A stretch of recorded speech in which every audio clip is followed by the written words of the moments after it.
안녕하세요. 수기서점 팔방미인 영숙씨입니다. 월 수입은 똑같은데 5년 후 누구는 부자의 길을 걷고 누구는 돈 때문에 허덕입니다. 무엇이 그 차이를 만든 걸까요? 돈 때문에 기죽지 않고 당당하게 살고 싶은 딸에게 22년 차 애널리스트가 전하는 돈과 인생에 대해 가장 현실적인 조언을 들려주는 딸아, 돈 공부 절대 미루지 마라입니다.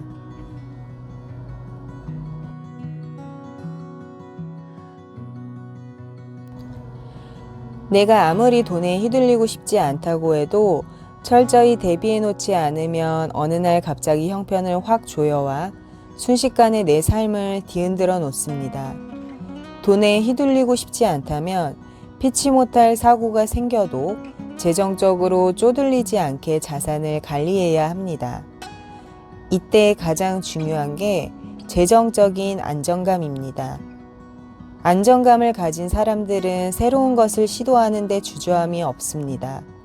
실패해도 다시 도전하면 되기 때문입니다. 안정감과 안정감을 같은 개념으로 생각하는데 둘은 엄연히 다릅니다. 안정감은 큰 변화 없이 일정한 상태를 유지하는 사실상 아무것도 안 하는 정적인 상태를 말합니다. 반면 안정감은 오늘 설사 실패해도 내일 새롭게 시도해 볼 수 있다는 동적인 개념에 가깝습니다. 가장 쉽게 재정적인 안정감을 확보하는 방법은 월급을 받는 것입니다. 쇼핑에 실패해도 투자한 주식이 조금 빠지더라도 꼬박꼬박 통장에 꽂히는 월급이 있으면 평정심을 유지할 수 있습니다. 현금 흐름이라는 차원에서 월급을 다시 바라볼 필요가 있습니다. 만약에 월급을 250만 원씩 받고 있다고 해봅시다. 대기업에 다니거나 금융업계에 다니는 동기들의 월급에 비해 적다고 우울할 수 있지만 현금 흐름 면에서는 250만 원은 7억 원의 상가나 꼬마 빌딩을 보유한 것과 같은 효과를 지닙니다. 그리고 어떤 부업을 해도 그것이 매달 일정한 금액의 수입을 보장하지 못한다면 매달 나가야 할 고정비용으로 스트레스를 받습니다. 월급처럼 규칙적으로 돈이 들어와야 안정적으로 자금을 굴릴 수 있습니다. 그래야 미래 예측이 가능해집니다.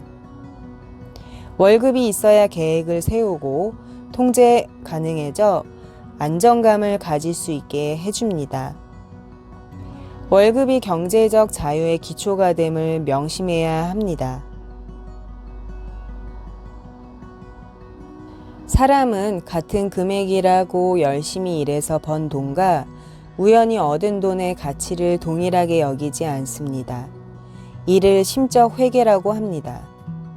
사람은 마음속에 회계장부를 가지고 있는데 그 회계장부는 똑같은 액수여도 돈의 입수 경로나 소비 계획에 따라 가치를 다르게 매깁니다. 그래서 급여로 받은 돈은 아껴 쓰는 반면에 복권 당첨금, 세금 환급금, 특별 보너스, 쿠폰 등은 생각지 못한 데서 들어온 기타 계정으로 분류하고 쉽게 쓰는 경향이 있습니다. 이처럼 심적 회계는 일상에서 종종 우리를 골탕 먹입니다. 하지만 마음속 회계장부이기 때문에 역으로 잘 이용하면 투자 지출 관리를 효과적으로 해갈 수 있습니다.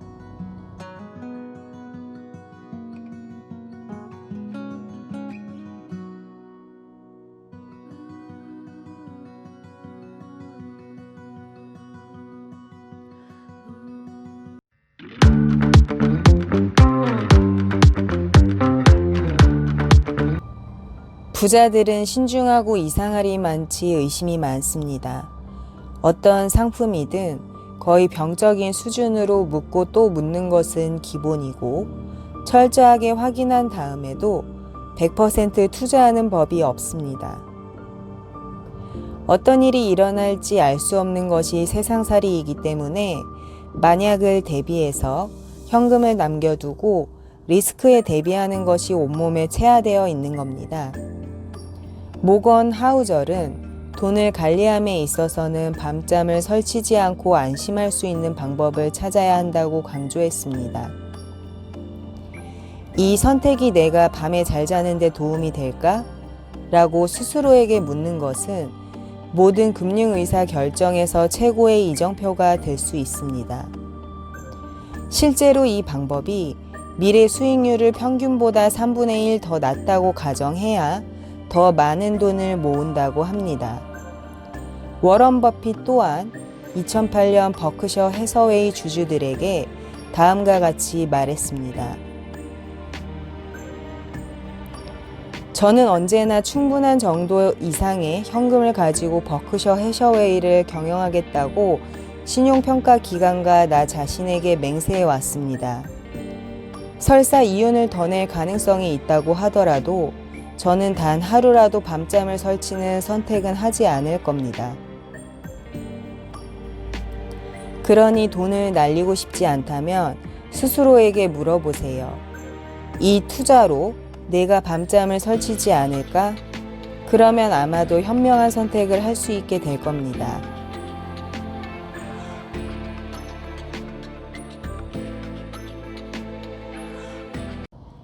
당신이 어떤 일을 하든 당신에 대한 편견을 가지고 있는 사람이 있을 수 있고 학력이나 성별로 무시하거나 파벌하는 사람이 있을 수 있습니다.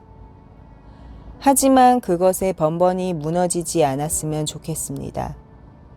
그것이 좁은 틀 안에 가두고 더 나아가 목표와 꿈을 포기하게 만듭니다. 본인의 한계를 남들의 손에 맡기지 마세요.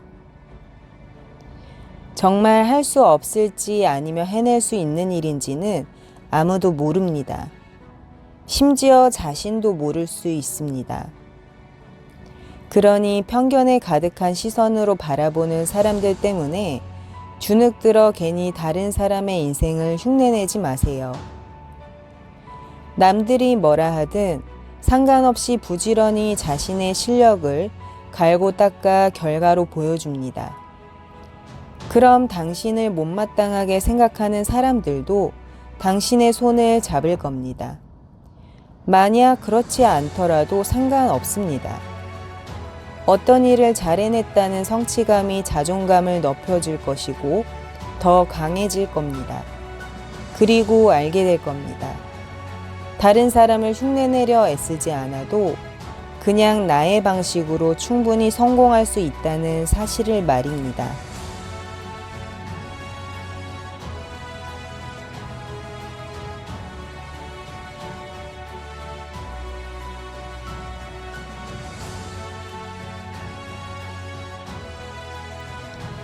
돈이 많다고 반드시 행복한 건 아니지만 돈이 없으며 행복할 권리조차 주장하기 힘든 자본주의 세상에 살고 있는 우리는 경제적 자립은 삶의 자립이고 생존과 직결되는 문제입니다.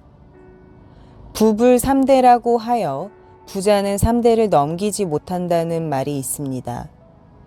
전 세계 역사를 통틀어 300년 이상 부를 유지한 가문은 드뭅니다. 세계적으로 유명한 이탈리아의 메디치 가문도 200여 년밖에 부를 유지하지 못했습니다. 하지만 경주 최부잣집은 9대에 걸쳐 진사를 배출하고 12대 동안 만석을 모았습니다. 그들은 상생의 철학을 실천해서입니다. 따라 돈 공부 절대 미루지 마라는 재테크의 기술적인 방법보다는 기본적인 원칙을 이야기해주면서 기본만 지켜도 자기 자산을 불려나가며 인생 전체를 후회하지 않게 해줄 투자 원칙을 알려줍니다. 미래에 대한 불안과 돈에 대한 걱정이 많을 때는 돈을 다루는 기본 원칙을 상기시켜 절대 흔들리지 마세요. 여기까지 쑥이서점 팔방미인 영숙씨였습니다. 또 만나요. 안녕.